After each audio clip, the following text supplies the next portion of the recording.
নমস্কার বন্ধুরা, আমি সহেলি অলৌকিক জোনের আসরে তোমাদের আরও একবার স্বাগত জানাচ্ছি। বন্ধুরা, আজ অলৌকিক জোনের আসরে ঘটনা পাঠিয়েছেন প্রথমবার আমাদের জন্য আর এক ড্রাইভার দাদা। না, সে আগের দাদা নন, ইনি অন্য একজন, ইনি নতুন। ইনি নাম প্রকাশ করেছেন, এনার নাম তাপস। পদবী এবং ঠিকানা প্রকাশে ইনি অনিচ্ছুক। কথা না বাড়িয়ে সরাসরি চলে যাচ্ছে ওনার ঘটনায়। বলছেন সালটা তখন 1990 কি 91 হবে, কারণ ঠিক এক্স্যাক্টলি মনে নেই 90 সাল না 91 সাল। উনি বলছেন সেই সময় আমি আমার গুরুদেব তার কাছে লরি চালানো শিখেছি। আমি ওনাকে গুরু বলে মানি। আমার তখন বয়স খুব অল্প। আজকের দিনে দেখতে গেলে হয়তো বেআইনি, কিন্তু আমার সংসারের চাপে আমার 3টে বোন ছিল। আমার এক দাদা, তিনি সংসারের দায়িত্ব নিতেন না। আমার তখন 16 বছর বয়স এবং কাজের চেষ্টা করছিলাম। বাবাও লরি চালাতেন। ওনার সঙ্গে যোগাযোগ হয়। উনি বললেন, খালাসি হিসাবে কাজ করতে পারবি, লাইসেন্স তো পাওয়া যাবে না, কিন্তু গাড়ি চালানোর হাতে খড়ি, তাও আবার লরিতে, উনি আমাকে শিখিয়েছেন। তো তখন বলতে গেলে আমি লরির খালাসি। আমার যিনি গুরু, আমি যাকে বলি, আজ বর্তমানে উনি পৃথিবীতে নেই। লাং ক্যান্সারে উনি মারা গেছেন আজ থেকে অনেক বছর আগে। ওনার সঙ্গে বিভিন্ন জায়গায় আমি যেতাম। স্বাভাবিক, কতদিন, কত রাত, কত কিছু কেটে গেছে, নানা রকমের অভিজ্ঞতা হয়েছে। অভিজ্ঞতার আমার ডালি। তো আরেকজন ড্রাইভার দাদাকে ঘটনা পাঠাতে দেখে আমিও একটু আনন্দ পেয়ে আমি ভাবলাম আমিও পাঠাই। তখন ওই বললাম আমার বয়স 15-16 বছর। লাইসেন্স তো ওই বয়সে হয় না, কিন্তু আমি তবুও চালাতাম গাড়ি। উনি আমাকে পাশে বসে শেখাতেন, ওনার সঙ্গে বিভিন্ন জায়গায় যেতাম। একবার আমরা গেছিলাম বেনারসে, না কোনো তীর্থ করতে না, বেনারসে আমরা জানি ওখানে তীর্থস্থানের পাশাপাশি ওখানে বেনারসি শাড়ির একটা বিশাল বড় মার্কেট আছে এবং এমন কিছু ব্যবসায়ী ওখানে আছেন যারা কলকাতার বোধহয় বড় বড় দোকানদেরও নিজের কবজায় রাখতে পারবেন। উনি উদাহরণ হিসাবে বলছেন। এতটাই ওনাদের সম্পত্তি প্রতিপত্তি, এবং ওনাদের থেকেই তা বড় বড় কলকাতার দোকানগুলো বেনারসি শাড়ি বা সিল্ক টাইপের শাড়ি নিয়ে আসে, কিন্তু সেটা কেউ জানতে পারে না। ওনারা পাইকারি ওখানে তৈরি হয়। তো সেই একটা অর্ডার ছিল বড় ধরনের, সেখানে যাওয়া।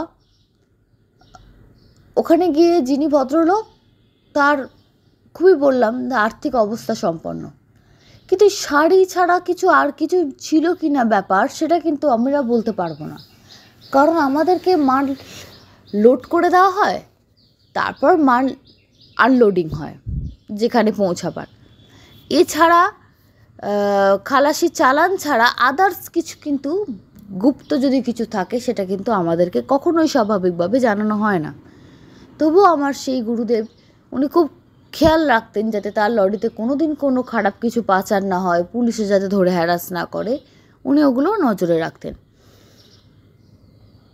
তো ওখানে কিন্তু প্রথমবার না, যার মালপত্র নিয়ে যাওয়া হতো বা যাদের হয়ে উনি কাজ করতেন, তারা প্রায় ওখানে পাঠাতো।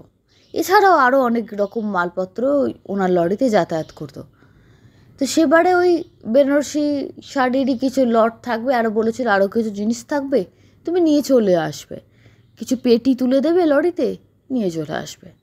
জানে শাড়ি ব্যবসায়ী শাড়িরই অর্ডার দিয়েছে, কোনো অসুবিধা নেই। তো একটা বাক্সগুলো যখন তোলা হচ্ছে, একটা বাক্সে একটু মার্কিং করা আছে, কাঠের বাক্স বড় মতো। মার্কিংটা করে যে কি বোঝানো হচ্ছে সেটা বোঝা যাচ্ছে না, তবে যারা মাল তুললো তারাও মুখটা বিকৃত করে মালটা তুললো।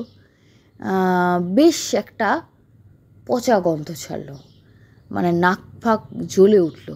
অথচ এমন প্যাকিং করা আছে গন্ধ ছাড়ার কথা না। এবং প্যাকিংয়ের গায়ে হাত দিয়ে বোঝা গেল ঠান্ডা, মানে ভেতরে বরফ জাতীয় কিছু হয়তো আছে।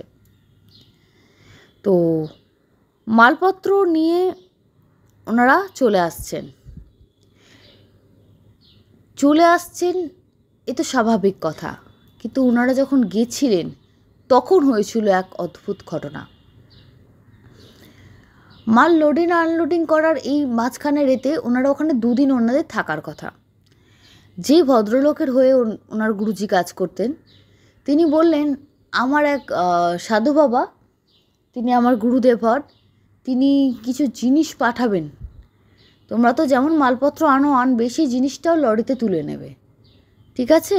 লরিতে তুলে নিয়ে চলে আসবে, বেশি কৌতূহল দেখাবে না কোনো কিছু। আর ওখানে আখড়ায় তোমরা থাকবে 2 দিন ওনাকে সময় দিতে হবে, আখড়ায় থাকবে এবং ওখানকার যা নিয়ম টিয়ম মেনে তোমরা চলবে। বললো, আমরা তো রাস্তাতেও লরি কোথাও দাঁড় করিয়ে একটু খেয়ে নিই বা ঘুমিয়ে নিই, আমাদের আখড়ায় যদি কেউ থাকতে দেয় অসুবিধা কী? এবং এছাড়া ওনাদের বললো, এর জন্য তোমরা আলাদা পয়সা পাবে। আলাদা পয়সা পাওয়ার ব্যাপারটা ওনার খটকা লাগলো, যে একই কাজে যাচ্ছি, আলাদা পয়সা কেন দেবে? এমনিতে তো লরি তো রাস্তায় 2-3 দিন টাইম লাগে আসতে, কত সময় দাঁড়িয়ে থাকতে হয়। তাও বেশি কৌতূহল দেখাননি, কারণ যেহেতু অনেক দিন ধরে ওই ভদ্রলোকের কাজ ওনারা করছেন। যিনি ঘটনা আমাদের পাঠাচ্ছেন তিনি তখন খালাসি, একদম বাচ্চা ছেলে বলা যায়, 15-16 বছর বয়স।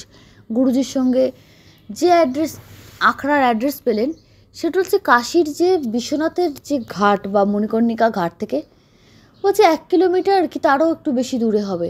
জায়গাটা বেশ নির্জন। আর তখনকার দিনে, বলে বর্তমানে কেমন পরিস্থিতি বলতে পারবো না, বেশ জঙ্গল ছিল এবং একদিকে গঙ্গা, একদিকে জঙ্গল এবং অদ্ভুত রহস্যময় পরিবেশ। বলে আমরা যখন গিয়ে পৌঁছলাম তখন 12টা 12:30 বাজে। কথা হয়েছে আখড়ায় যাব, ওখানে গিয়ে স্নান আহারাদি করে ওখানেই আমরা বিশ্রাম করব এবং 2 দিন ওখানে আমরা থাকবো। যে কাজের জন্য দরকার, এমনি বেনারসির মালপত্র ছাড়া, সেই কাজটা, মানে ওই যে জিনিসটা দেবে সেটা নিয়ে আমরা একেবারে ব্যাক করব। এই অবধি তো কথা হয়ে আছে। তাও বলছে যে কেমন একটা অস্বস্তিটা কিন্তু লাগছিল। 12:30টার সময় ওখান দিয়ে যাচ্ছেন, রাস্তাটা ধুধু করছে, ফাঁকা, কেউ কোথাও নেই। এবং ওখানকার পাশে যে গঙ্গার চরে একটা জনমানুষ অবধি নেই। মাঝে মাঝে ভেসে আসছে কিছু পচা উৎকট গন্ধ, বোঝাই যাচ্ছে যে গঙ্গা দিয়ে যে লাশগুলো ভেসে যায়, অনেক সময় ভাটায় জলে কোনো কচুরি পানা বা আমি বলতে চাইছি কোনো ময়লার সঙ্গে একটা সাইডে আটকে যায়, যেখানে জলের তেজটা কম, সেরকমও অনেক সময় হয়, তার জন্য গন্ধ ছাড়ে। বা অনেক মৃত গবাদি পশুও অনেক সময় আটকে যায়, সেখান থেকেও পচা গন্ধ আসে। তো ওনারা যাচ্ছেন, তখন দেখলেন যে গঙ্গার ওপর দিয়ে একটা বোধহয় কোনো শব ভেসে যাচ্ছে। শব মানে সেটা মানুষের নাও হতে পারে, পশুরও হতে পারে। এবং 3-4টে কাক সেই শবের ওপর দিয়ে, যেন সেই নৌকা চালানোর মতো, ওর ওপর দিয়ে বসে বেশ জলের স্রোতের মধ্যে দিয়ে ওরাও যাচ্ছে, টুকরে টুকরে খাচ্ছে এবং যাচ্ছে। বলে ছোটোবেলা, তখন অল্প বয়স, তো এইসব দৃশ্যগুলো দেখতে আমার খুব ভাল লাগতো। আর আমি কখনো ছবি আঁকা শিখিনি, কিন্তু আমি নিজের থেকে খুব আঁকতাম, বর্তমানেও ছবি আঁকি, ওটা আমার শখ। যদি লরি চালানো, ছবি আঁকা, দুটো বিপরীত মেরুর কাজ, কিন্তু আমি করতাম, আমার খুব ভালো লাগতো। তো আমার এইসব দৃশ্য দেখে আমি দাঁড়িয়ে পড়লাম। তো আমার গুরুজি বলে, কি দেখছিস, দাঁড়িয়ে পড়লি মাঝ রাস্তায়, একেবারে নির্জন রাস্তা। মানে উনি এত দোর্দণ্ড প্রতাপ, ওনার এত মানে সাহস শক্তি যাই বলুন না কেন, এবং উনি ছিলেন একজন বিহারি ওনার জাতিতে। তো সেখানে ওনার কোনো কিছু ভয় ডর নেই, ভয় ডর থাকলে তো এরকম লরির কাজ করাও যায় না। কিন্তু উনি বললেন, কি দেখছিস? বলে, দেখো একটা কি যাচ্ছে, কাকগুলো যেন মনে হচ্ছে নৌকা চেপে যাচ্ছে, তার মতো করে ওই কোনো মৃত পশুর মাথা হোক বা যাই হোক, তার সঙ্গে কীরকমভাবে যাচ্ছে দেখো। তখন উনি বললেন, দূর পাগলা, এরকম তো গঙ্গায় দেখাই যায়, এ আবার কি আছে? আর তার মধ্যে আবার কিছু মানে কচুরি পানা জাতীয় কিছু ইয়েও নিয়েছে, তার ওপরে বসে কজন যাচ্ছে। বুঝি অদ্ভুত দৃশ্য, চট করে দেখা যায় না, দাঁড়িয়ে আছে। তবে একটা পচা গন্ধ আসছে উৎকট। বল, চল, গন্ধ আসছে, সোজা হাঁট। দিয়ে হাঁটতে হাঁটতে যেখানে ওরা গেলেন আখড়ায়, দেখলেন আখড়াটা একেবারে নির্জন, এবং বাইরে থেকে দেখে বোঝা যাচ্ছে না, একটু বাঁশের বেড়া দিয়ে জায়গাটা, উঠোনের মতন জায়গাটা ঘেরা, এবং ঠিক বাঁশের বেড়ার জায়গাটা পেরোলেই ছোট ছোট ছোট ছোট দরমার অনেকগুলো ঘর দেখা গেল। আর ঘরগুলো সবকটা বন্ধ, একটা খোলা ছিল। একটা ঘরের দোরগড়ায় বসে একজন, ওই আমাদের আগে যেমন আগেকার দিনে কি হতো, সন্ধেবেলায় আলো না থাকলে বাড়ির মা দিদিরা হারিকেন পরিষ্কার করতে, লম্ফ পরিষ্কার করতেন, যে সন্ধেবেলায় লাগবে, নিউজ পেপার দিয়ে বা ঠোঁয়া দিয়ে এগুলো পরিষ্কার করে রাখা হতো। তো ওই জাতীয় কোনো কাজ একজন করছে, একটা ওই বেড়ার পাল্লা খোলা, আর বাদ বাকি সব বন্ধ এবং কাউকে দেখা যাচ্ছে না। তো যে কাজটা করছে তিনি মাঝবয়সী একটি লোকই বলা যায়। তাকে জিজ্ঞেস করা হলো, এরকম এরকম আমরা এসেছি কলকাতা থেকে, গাড়ি চালাই, তো মালিক তো পাঠিয়েছে, আর খুব একটা বেশি কিছু, আর তখন তো মোবাইল নেই, আমরা জানি খুব একটা বেশি কিছু ইনফরমেশান নেই, শুধু একটা চিঠি আছে, এটা দিতে বলেছে। উনি বললেন, চিঠির ব্যাপার, তাহলে তো আমি না, এটা তো আমাদের এখানে যে 2 নম্বর তাকে দিতে হবে। 2 নম্বর মানে বলে একটা কি ভাষা ব্যবহার করেছিল, সেটা এখন পরিষ্কার মনে পড়ে না, মোটামুটি বোঝা গেল একটু ম্যানেজার গোছের কাউকে কিছু সম্বোধন করতে চাইছে। তাকে কোথায় পাওয়া যাবে? না স্নানে গেছে, আসুক, তাকে দিন, ততক্ষণ দাঁড়ান একটা সাইডে। কড়া রৌদ্রু, জল তেষ্টায় গলা শুকিয়ে যাচ্ছে, সে তার মতো করে হারিকেন আর ওই লম্প পরিষ্কার করেই যাচ্ছে, তো করেই যাচ্ছে, বসতেও বলেনি, এক গ্লাস জলও দেয়নি আর কি। তো ইনি তখন বাচ্চা ছেলে, খিদেও পেয়েছে, কতটা জার্নি করে এসছে, কিন্তু কিছু বলতে পারছে না। গুরুজি ওকে নিজের সন্তানের মতন ভালোবাসতেন। গুরুজি দেখে বলছেন, কী রে বেটা, কষ্ট হচ্ছে? গাড়িতে তো একটু ছিল, শুকনো কিছু খাবার ছিল, নিয়ে নামলেই ভালো হতো। ও তখন লজ্জায় বলছে, না না ঠিক আছে। বলে ওর খিদে পাচ্ছে দেখে, যেহেতু ওদের খাওয়ার ব্যবস্থা ওখানেই করা হয়েছে, উনি ওনাকে একটু তাড়া দিলেন, যে দাদা একটু জল টল দিন না, বাচ্চা ছেলে, আর আমাদের না হলেই চলে যায়, একটু দেখছেন তো অল্প বয়সী, ওদের কি আর এতটা জার্নি করে এসছে। তো শোনার পর ভদ্রলোক গিয়ে একটু জল বাতাসা এনে দিল, তো খেয়ে ওরা একটা জায়গায় জিরোচ্ছে। তখন বললেন, ওই যে উনি এসছেন। তিনি চলে এলেন। অদ্ভুতভাবে তার চলে আসার পরই দেখলেন মাঝবয়সী একটি ভদ্রলোক, তিনি চলে এসছেন, বলছেন যে আমার কাছে চিঠি আছে। আর সে বলল যে এই অপেক্ষা করছে, কি ব্যাপার এখানে কেন?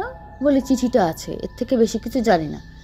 তো তিনি চিঠিটা একটা সাইডে নিয়ে গিয়ে পড়লেন, এবং চিঠিটা পড়ে কি উনি বুঝলেন জানা যায় না, তবে বললেন, ঠিক আছে, আপনারা একটা কাজ করুন, যান গিয়ে স্নান করে আসুন, আহার আদি করে আমি একটু আপাতত থাকার ব্যবস্থা করে দিচ্ছি, কিন্তু যে কাজে আপনারা এসছেন সেই কাজের ব্যাপারে আমি কিন্তু কথা বলতে পারবো না, সেটা বলবেন এখানকার যে প্রমুখ গুরুদেব তিনি। এবার ওনাদের বেশ বিরক্ত লাগছে, এ বলছে ওর কাছে যাও, ও বলছে তার কাছে যাও, ধুর, এবার থেকে এইসব কাজ দিলে না বলে দেবেন যে আপনারা করে নিন বা অন্য লোক দেখবেন, আমাদের এসব এক্সট্রা এসব ঝঞ্ঝাট পোষায় না, মাল তুললাম, চলে এলাম, খালাস করে দিলাম, কিন্তু এইসব পোষায় না।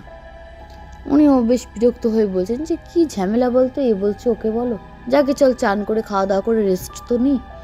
ওরা স্নান করে, ওদের স্নানের ব্যবস্থা ওরা করে দিল, একটা জায়গায় দেখালো, ওরা গঙ্গাতে গিয়ে চান করে এলো। যে ঘাটটা দিয়ে নামছে এটা কিন্তু আসল কাশির ঘাট না, অন্য একটা ঘাট। গঙ্গার তো অনেক ঘাট হয় আমরা জানি, যে ঘাটটাও দেখলাম ভাঙাচোরা, এবং দেখি মনে হয় যে এখানে বেশি লোক চান টান করতে আসে না, বা যারা আসে খুব এক্সপার্ট না হলে ওখানে চান করতে আসবে না, চতুর্দিকে কাদা, ভালো করে ঘাটটা বাঁধানোও নয়, এটা অদ্ভুত টাইপের। কোনো রকমের স্নান করে পোশাক পরিবর্তন করে ওরা যখন এসে বসলো, ওদের জন্য কিছু খাবারের ব্যবস্থা করে দিল, চাপাটি বা ডাল জাতীয় কিছু, সেটা কোন রকমে খেয়ে দিয়ে ওরা একটা ওই কুটিরেরই মতন একটা জায়গা ওকে ব্যবস্থা করে দিয়েছে। সেখানে বললো আর কিন্তু বেশি ব্যবস্থা নেই, একটা হাত পাখা দিয়েছে, যদি খুব গরম লাগে করতে পারেন, হাত পাখার হাওয়া করতে পারেন। তো আখড়ার ওই দিকটায়, সামনের দিকটা না হলে পেছন দিকে এত গাছপালা যে গরম লাগছিল না, বেশ হাওয়া দিচ্ছিল, ঠান্ডা লাগছিল, কিন্তু হাওয়ার মধ্যে মধ্যে না একটা অদ্ভুত গন্ধ ভেসে আসছে। ওই বেড়ার জানলায় দুজনে তাকিয়ে আছেন, দেখছেন বাইরের গাছের পাতাগুলো নড়ছে, সরসর করে আওয়াজ হচ্ছে, আর তার সঙ্গে একটা অদ্ভুত টাইপের গন্ধ, এই গন্ধটা একেবারে অপরিচিত গন্ধ। এই গন্ধটা উনি গুরুজিকে জিজ্ঞেস করলেন, আচ্ছা ওস্তাদ তুমি এই গন্ধটা পেয়েছো আগে কখনো? এটা কিসের গন্ধ?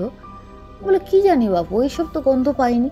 কেমন একটা উগ্র কর্পূর আর সব কিছু দিয়ে একটা কর্পূরের গন্ধ আছে, তার সঙ্গে যেন ধুনো টাইপেরও আছে, যেন কত কিছু মিক্সিং করে একটা গন্ধ তৈরি হয়েছে। তো যাই হোক, সারাদিনের ক্লান্তিতে ওনারা ওই কখন ঘুমিয়ে পড়েছে জানে না। তারপরে প্রায় 4টে বাজতে যাচ্ছে, এমন সময় একজন একটু ডেকে নিয়ে গেল। ওরাও তাড়াহুড়ো করে বলল যে গুরুজি এসে গেছেন, এবার যান গিয়ে কথাটা বলুন। আর এখানে একটা কথা বলে দেওয়া অবশ্যই দরকার, ম্যানেজার যিনি ভদ্রলোক ছিলেন তিনি চিঠিটা দেখে, চিঠিটা পড়ার পর নিজের কাছে রেখে দিয়েছিলেন, বলে গুরুজি এলে আমি দেব। তারপর ওনারা তো চান করতে চলে গেলেন, আমি বলেইছি আগে। তো এনাদের মনে একটা কল্পনা ছিল যে ওস্তাদ বা গুরু মানে হবে একজন দশাশয় সাধু। এখানে সবাইকে যাদেরই দেখছে, প্রথমে তো কাউকে দেখতে পাচ্ছিল না, একটু পারে যখন খাওয়া খেতে যারা দিচ্ছে বা যারা খাবার জোগাড় করছে বা একটা কলা পাতা কাটছে, প্রত্যেকেই সাধু। কোনো গৃহস্থ সংসারের কোনো জায়গার এবং সব পুরুষ মানুষ, একটি মহিলার চিহ্ন মাত্র নেই। তো বোঝাই গেল সাধুদের আখড়া এটা। আর এদের গুরুদেব মানে নিশ্চয়ই দশাশয়, লম্বা চওড়া, মাঝবয়সী হোক বা একদম বৃদ্ধ কোনো ভদ্রলোক হবেন, মোটা গলায় কথা বলবেন, এরকম একটা ছবি চোখের ওপর ফুটে উঠেছিল। বললেন যাক, আবার গুরুদেব বলে একজন আসছে। এরকম ওরা নিজেদের মধ্যে দুজনে মিলে আলোচনা করছেন। তখন দেখলেন বলছে এই যে গুরুদেব এসছেন, বাবা দাও বাবাকে প্রণাম জানাও। যিনি ম্যানেজার তিনি বলছে বাবাকে প্রণাম জানাও। ওনারা প্রণাম জানাতে গিয়ে দেখলেন যে একদম কল্পনার বাস্তবে সবসময় মিল থাকে না। গুরুদেবের হাইট একদম মাঝারি, বেটেও বলা যায় না, আবার লম্বা তো একদমই বলা যায় না, একদম রোগা পাতলা, একদম হাড় লিকলিকে চেহারা, গায়ের রং মাঝারি, তবে কেউ কেউ হয়তো বলবে যে কালো, রোগা মতো, এবং বাদ বাকিদের তুলনায় যেন এনাকেই জুনিয়র মনে হচ্ছে। বললেন যে আমি এরকম এরকম এসছি, এই ব্যাপার। উনি বললেন হ্যাঁ আমি সব পড়ে নিয়েছি, ঠিক আছে তোমাদের কিন্তু আজকের দিনটা আর কালকের দিনটা থাকতে হবে, পরশু তোমাদেরকে আমি যে জিনিসের জন্য এসছো পরশু দিন আমি তোমাদেরকে দিয়ে দেবো, এখন 2 দিন সময় দিতে হবে। এনারা তো জানেন না কি জিনিস কি বৃত্তান্ত, ভাবলো যে এনাদের কাছ থেকে কি নেওয়ার থাকতে পারে। এনারা ঘর সংসার নেই, সাধু হয়তো পুজো আচ্ছা করে, এদের কাছে পাওয়ার কি থাকতে পারে একজন অত বড় ব্যবসায়ীর, যার কলকাতায় বিশাল বড় পাইকারির বেনারসি ঘর তৈরি করা আছে, ঘর বলে ওরা। তো এরম ভাবতে ভাবতে বলে যাকে যা পারে করুক, আমাদের দেখার দরকার নেই। উনি শুধু যাবার সময় ওই ওনাকে তাপসবাবুকে বললেন যে ছোকরা, সন্ধ্যের পর কিন্তু যে ঘরে তোমাদের থাকতে দেওয়া হয়েছে তার বাইরে বেরিও না, পুরো কথোপকথনটা কিন্তু হিন্দিতেই হচ্ছে, ঘর থেকে কিন্তু বেরোবে না, আর কোনো জিনিসে বেশি আগ্রহ দেখাবে না, ব্যাস নিজের মতো থাকো। সন্ধ্যা আরতির সময় ডাকা হবে, প্রসাদ নিয়ে যাবে, এবং এখানে রাতের খাওয়া 7:30টার মধ্যে খেয়ে নিতে হবে, খেয়ে এবার তোমরা যা করো। 7:30টার মধ্যে রাতের খাবার জীবনে কখনো খাওয়া হয় না। তো ওস্তাদ ওকে চোখ টিপে ইশারা করলো যেখানে কিছু বলার দরকার নেই, খাবার দিচ্ছে এই না কত, কিনে তো খেতে হচ্ছে না। তো দুপুরের রান্নাবান্নাও খারাপ ছিল না, তবে বোঝাই যায় পুরুষ মানুষের হাতের রান্না। তো এ করতে করতে সন্ধে গড়িয়ে গেল, ওখানে কিছু করার কিছু নেই।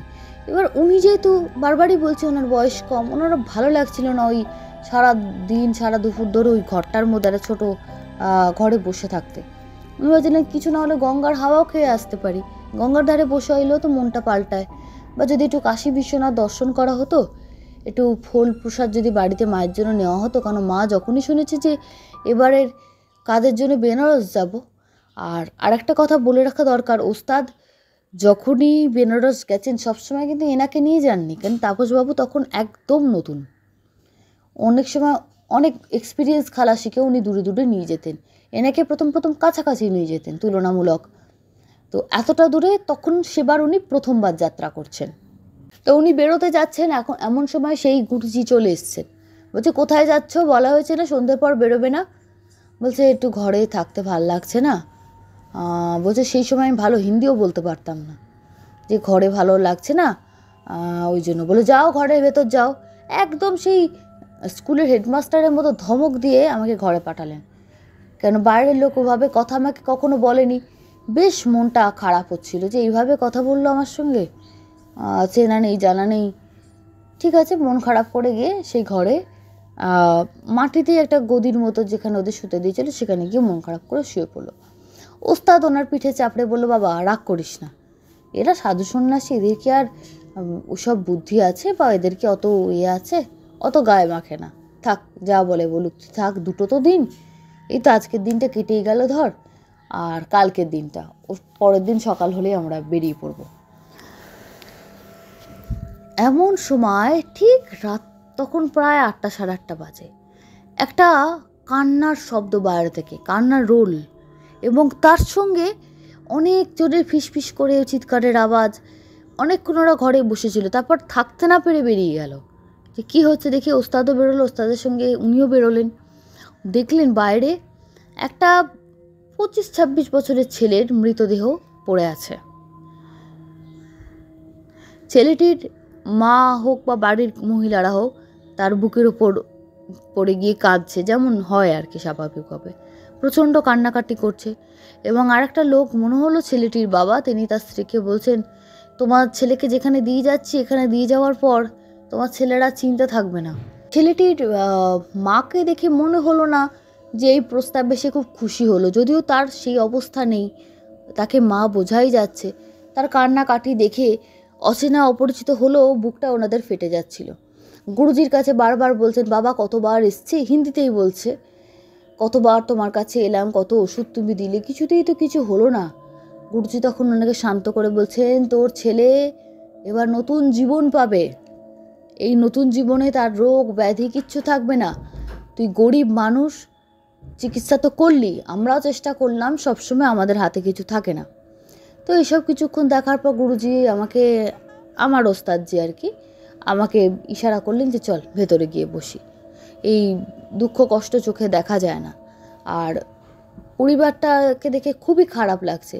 এবং জানা গেল যে ভদ্রমহিলা পাশাপাশি যারা আরও সাধুদের সঙ্গেও তো অল্প বয়সী কিছু চেলা থাকে, যারা নতুন ঢুকেছে আখড়াতে বা কিছু, ওইরকম জাতীয় অল্প বয়সী কয়েকজন ছেলে যে সকাল থেকে খাবার দাবার সার্ভ করেছে বা দুপুরে করেছে, তারা বলছে, গুরুজি বলছে কী ব্যাপার, বলছে ছেলেটা বহুদিন ধরে ভুগছে, আর এনারা খুব গরিব, একটাই ছেলে, আর ছেলেপুলে নেই, অনেক দিন বাদেই ছেলেটা হয়েছে, এমন রোগ হলো, চিকিৎসা তো করালো, কিন্তু গরিব মানুষ কত চিকিৎসা আর করায়, এখন তো আর কিছু করা গেল না। এখানেও গুরুজির কাছে ওষুধ নিয়ে যেত, তার জন্য অনেক দিন বাঁচলো।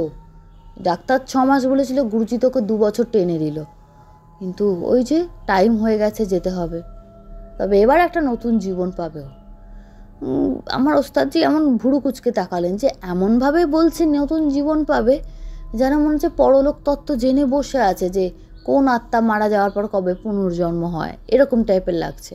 তো উনি কিছু প্রকাশ করলেন না, ভাবলেন সাধু সন্ত তো হতে পারে, আচ্ছা আচ্ছা বেশ বেশ বলে উনি ওকে নিয়ে ইশারা করে বললেন, চল ঘরে চল, দরকার নেই এদের মধ্যে থাকার, আমাদের কি দরকার। তারপর খাওয়া দাওয়া করে কখন ঘুমিয়ে পড়েছেন, এবং ছেলেটা পরে অনেকবার বাথরুমে গেছেন এসছেন, ডেড বডিটা আর সেই ছেলের পরিবারের লোকগুলোকে আর উঠোনের ওই জায়গাটা আর দেখতে পাওয়া যায়নি, বোঝাই গেল তারা নিয়ে চলে গেছে। তবে ধূপের আর ওই গন্ধটা পুরো জায়গাটায় ভর্তি ছিল অনেকক্ষণ। বারবার বলছেন যে অচেনা অজানা ছেলে, কিন্তু ছেলেটার মুখটা এত মায়াময়, দেখে বেশ কেমন লাগছে, খারাপ লাগছে। তাপসবাবু বললেন, হ্যাঁ আমারও খুব ওস্তাদ, খুব খারাপ লাগছে, ছেলেটা মুখটা দেখে মনে হচ্ছে এক্ষুনি যেন উঠে বসবে, তাই না? বলে, হ্যাঁ তাই তো। উনি বলেন, তারপর থেকে আমি না দুমদাম করে কথা বলা সেই অভিজ্ঞতার পর বন্ধ করেছি, যে কখন কোন কথা ফুলে যায়, কি হয় কেউ জানতে পারে না। বলছি খাওয়া দাওয়া করে ঘুমিয়ে পড়েছি, তখন মাঝরাত, খুব জোরে জোরে মন্ত্র উচ্চারণের শব্দ আসছে। প্রথমে ধিমে ধিমে হচ্ছিল, তার সঙ্গে হালকা কিছু শব্দ, মানে কোনো বাদ্যযন্ত্র, করতাল জাতীয় বা কিছু একটা বাজছিল, কিন্তু সেটা ধীম, মানে মধ্যম স্বরে বাজছিল, যে খুব জোরে জোরে বাজছিল তা না। তার মধ্যেও মানে অদ্ভুত অদ্ভুত জোরে জোরে মন্ত্রের আওয়াজগুলো এমন আসছিল, ওরা ঘরে দুজনে শুয়ে আছে, দুজনকে বলছে নাড়িয়ে দিয়ে যাচ্ছে ভেতর থেকে, মন্ত্র উচ্চারণের আওয়াজ আসছে, ওই যে শব্দগুলো আর মাঝখানে যে উলু দিয়ে, উলু মানে নর্মাল উলু না, দুটো আঙুলকে ফাঁক করে যেভাবে একটা জারোয়া বা ওরা করে, ঠিক ওই ধরনের একটা উলুর শব্দ, আর তার সঙ্গে সঙ্গে এমন এমন মন্ত্র উচ্চারণ হচ্ছে যে মন্ত্রের একটা ভাইব্রেশনে এরা বলছে ঘরে শুয়ে কেঁপে কেঁপে উঠছে, এত ভয় লাগছে। পুরো পরিবেশটায় সম্পূর্ণ একটা ভয়ের পরিবেশ তারা সৃষ্টি করে ফেলেছেন, যে বারবার বারবার ভয় লাগছে যে কি করে সম্ভব এমন মন্ত্র। এত কোনো পুজো আচ্ছা দেখেছি, এমন পুজো আচ্ছা তো দেখিনি। আচ্ছা, সাধুরা কি এরকম টাইপের পুজো আচ্ছা করে নাকি, নিজেদের মধ্যে ওনারা ভাবছেন। আর ওই পাশের ঘরে থাকতে না পেরে একবার বেরোতে গেলেন, ওকে বললেন যে তুই শুয়ে থাক, ওস্তাদি বলছে আমি একবার দেখে আসি। বসা যাচ্ছে না, দাঁড়ানো যাচ্ছে না। তো এরকম নানান অনেকক্ষণ এরকম ঘটনা ঘটতে ঘটতে বাইরে যখন বেরিয়ে এসছেন, বেরোতে না বেরোতেই একজন বলছেন যে আপনাদের বলেছিলাম না যে রাত্রেবেলা জলটা কম খান এবং যা বাথরুম করার সেরে নিন 9টার মধ্যে, তারপরে আর বেরোবেন না। উনি তো আর বলতে পারছেন না যে বাথরুমের জন্য না, আমি আওয়াজ শুনে বেরিয়েছি, শুনলে ওরা রেগে যাবে। বললেন যে হ্যাঁ বাথরুমটা করে আসি, আর খুব জোরে জোরে শব্দ আসছে, ঘুম আসছিল না আসলে। বলে ঘুম না এলেও এখানে ঘরে থাকতে হবে, এরকম বাইরে ঘুরতে পারবেন না। আপনি বাথরুম যাবেন? বলে আমি যাব না, বাচ্চা ছেলেটা যাবে। বলে আমি নিয়ে যাচ্ছি, আমার সঙ্গে সঙ্গে চলুন, আর কোনোদিন এদিক ওদিক তাকাবেন না, বাঁ দিকে মুখ করে চলুন, সোজা দিকে না। এ আবার কি? এরকমও তো কখনো শুনি যে বাঁ দিকে মুখ করে যেতে হবে, এদিক ওদিক তাকানো যাবে না। যাই হোক, ওনারা দুজনেই বাথরুমে গেলেন এবং ওইভাবে যেভাবে ওরা বলেছে পুতুলের মতন ডান দিকে তাকিয়ে তাকিয়ে তাকিয়ে তাকিয়ে যাচ্ছেন যতক্ষণ না কলঘরটা আসছে। উল্টো দিকে তাকানো যাবে না, সোজা তাকানো যাবে না। তাই করে যখন ফিরে আসছেন, তখন ওস্তাদজি এবং ওনার দুজনের চোখে একটা দৃশ্য পড়ে। সব কিছু তো লোকাতে চাইলে লোকানো যায় না। উনি একটা জায়গায় যেখান থেকে আওয়াজটা আসছিল, আওয়াজটা বললেন এবারে একটু কমে গেছে, কিন্তু অদ্ভুত একটা দৃশ্য দেখলেন। যে ছেলেটি ডেড বডি এসেছিল, উনি দেখছেন সেই ডেড বডিটা, মানে সেই ছেলেটা জীবন্ত অবস্থায়, হাতে একটা একটু বড় ধরনের মালসা, তার মধ্যে কিছু লিকুইড কিছু থাকলেও থাকতে পারে, ভারী আর কি মালসা, সেটাকে নিয়ে গুরুজির ওই থানের দিকে যেখানে যজ্ঞ হচ্ছে বা আগুন জ্বলছে, বাকি সবাই মন্ত্র পড়ছে, সেদিকে যাচ্ছে।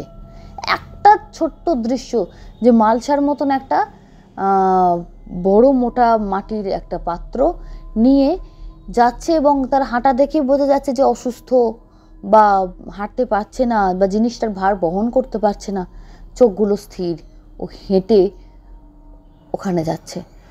গুরুজি বলছেন, আর ওনার দুজনের পায়ের তলা থেকে জমি সরে গেল।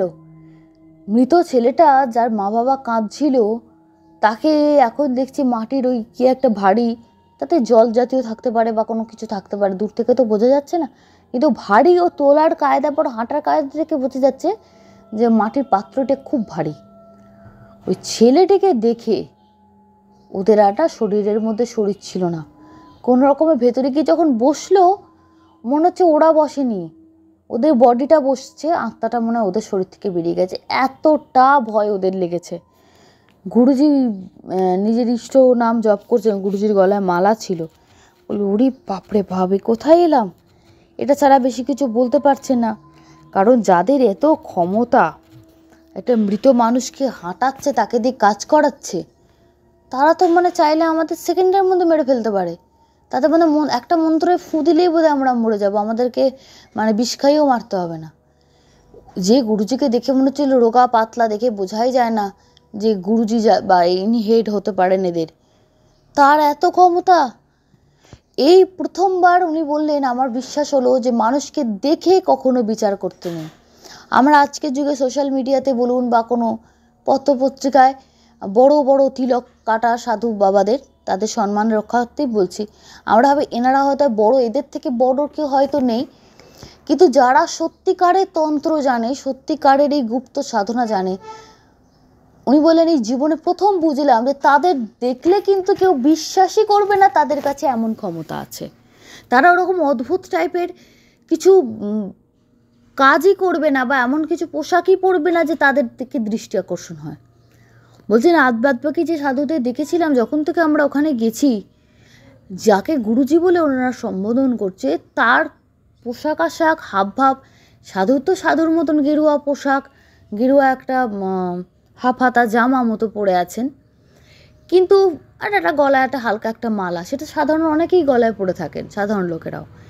এছাড়া না কপালে মোটা করে কোনো চন্দন বা লাল তিলক কাটা বা মাথায় বিশাল জটা বা দেহের মধ্যে কোনো একটা মানে এক্সট্রাঅর্ডিনারি কিছু যে তার চোখে লাগবে, নাথিং। পাশ দিয়ে চলে গেলেও মনে হবে না যে কত বড় শক্তিশালী একটা লোক আপনার পাশ দিয়ে চলে গেল।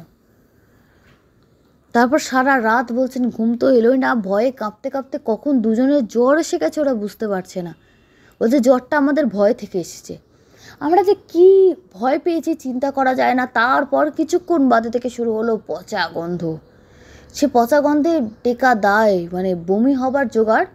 বলে ওস্তাদি তো সামলে নিল, আমার তো বমি হয়ে গেল।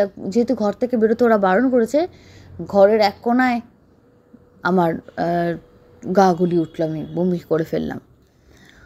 দর্শকরা ক্ষমা করবেন, কিন্তু উনি বলছেন এটা না বললে ওরা কেউ বুঝতে পারবেন না যে কি পরিস্থিতি আমাদের সৃষ্টি হয়েছিল। তারপরের দিন আমাদেরকে ভোরবেলায় ওখান থেকে নিয়ে গিয়ে আর একটা আখাড়ার অন্য একটা দিকে নিয়ে যাওয়া হলো। বলে আজকের দিনটা আপনারা এখানে থাকবো না, ওই দিকটা আজকে যাবেন না। তো একজন ভদ্রলোক সকাল থেকেই তার ব্যবহার সব থেকে ভালো লেগেছিল, খাওয়া দাওয়া দিচ্ছিলেন উনি। ওনাকে বলা হলো দেখুন বাকি সবাই তো ভালো, জিজ্ঞেস করতে পারি না, তো আমি না এরম যে দৃশ্য দেখলাম। ওস্তাদজি বলেই ফেললেন যে এটা কি সম্ভব না, চোখের ভুল দেখলাম বলুন তো দাদা। ওস্তাদের কাঁদো কাঁদো গলা, কি দেখলাম বলুন তো, মানে বুঝতে পারছি না কি হয়। ছেলেটা কি তাহলে মরে যায়নি? বলে ছেলেটা ভোরবেলায় মারা গেছে, এখানে এসেছিলোই তো অনেক পরে, দেখেননি বডিটা ফুলে গেছিলো? বলে হ্যাঁ দেখেছি তো। তাহলে হাঁটতে দেখলাম। বলে গুরুজির মানে ক্ষমতার আপনাদের কোনো ধারণা নেই, মরা হাঁটছে আপনাদের কাছে ব্যাপার, ওটা ওনার কাছে ব্যাপার না। উনি আরও বড় বড় কাজ করতে পারেন, কিন্তু আমাদের এসব বলা বিধান নেই। আমি বললে কালকে হয়তো আমার দেহটা এখানে পড়ে থাকবে, শরীর থেকে আত্মা বেরিয়ে যাবে। বলছে হ্যাঁ। বলে হ্যাঁ, আপনারা কোথায় এসছেন আপনারা নিজেরাও জানেন না। চারপাশে যেসব সাধুদের সাধারণ সাধু বলে ভাবছেন, তারা কেউ সাধারণ না।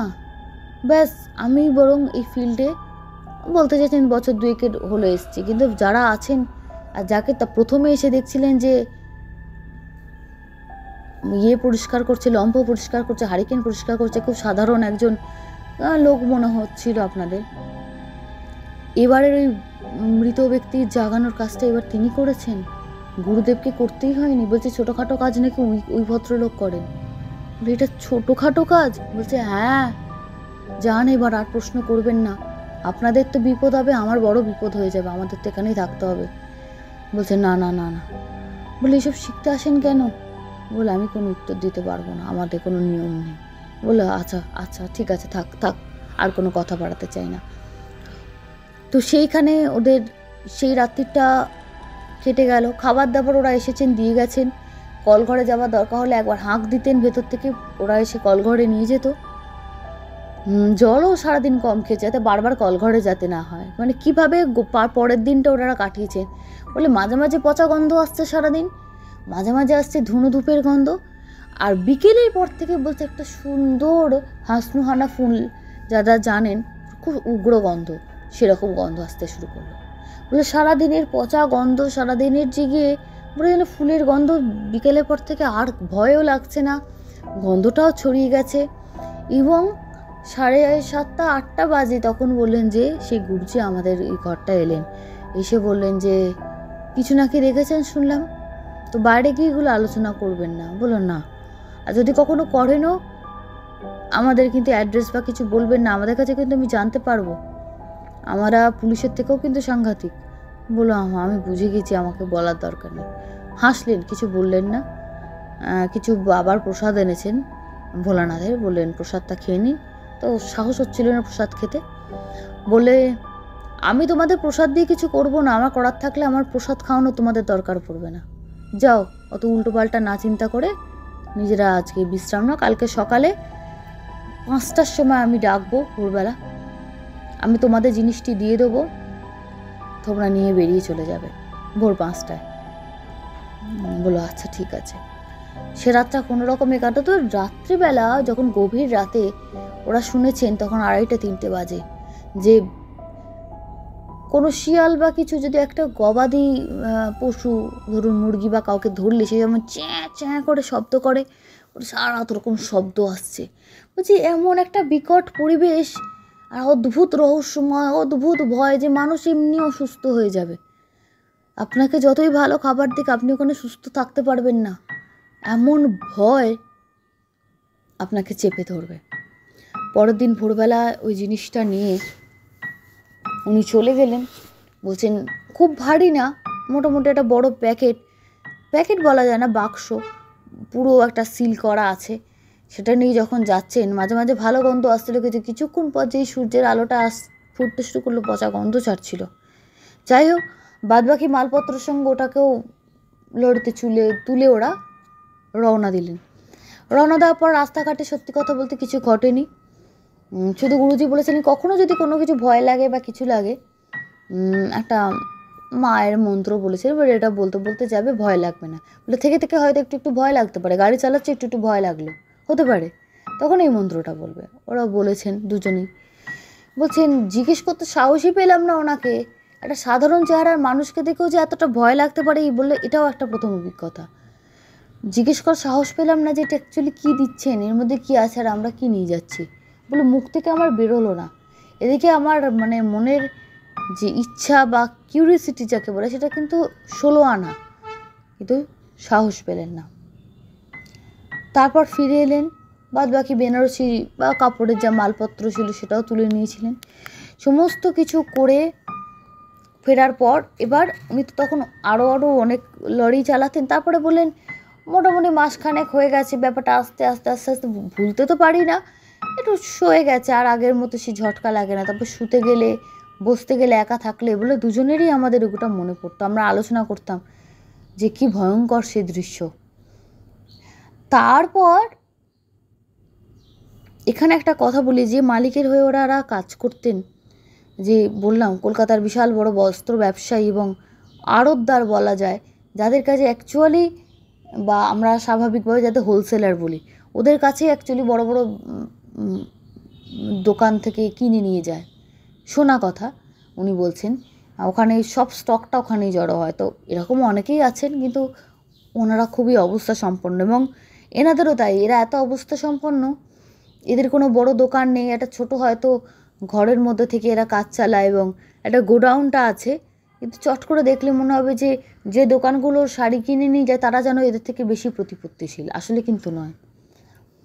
তো ওনার ওই ভদ্রলোকের একটি ছেলে ছিল, ছেলেটা ছিল একটু ছেলে মানে তাও পালন করা ছেলে, নিজের একটা মেয়ে আর একটা ছেলেকে পালন করতেন। ছেলেটা একটু হাবা মতন, বলছেন কথাবার্তা বোঝা যেত না, একটু আউ আউ করে কথা বলতো, আর আরও যেন জড়বুদ্ধি সম্পন্ন হয়ে গেছিলো, যেহেতু উনি ওনাকে ছেলে হিসাবে মেনে নিয়েছেন, নিজের বাড়িতে রেখেছেন, ওনার ছেলে বলেই ওনাকে রাখতো, কিন্তু মনে মনে ছিল যে একে আমি জামাই বানাবো, আমার মেয়ের সঙ্গে বিয়ে দেবো। তা ওনার মেয়ে স্বাভাবিক, বাবার টাকা আছে, কি করে একটা ওরকম বোকা ছেলেকে বিয়ে করে।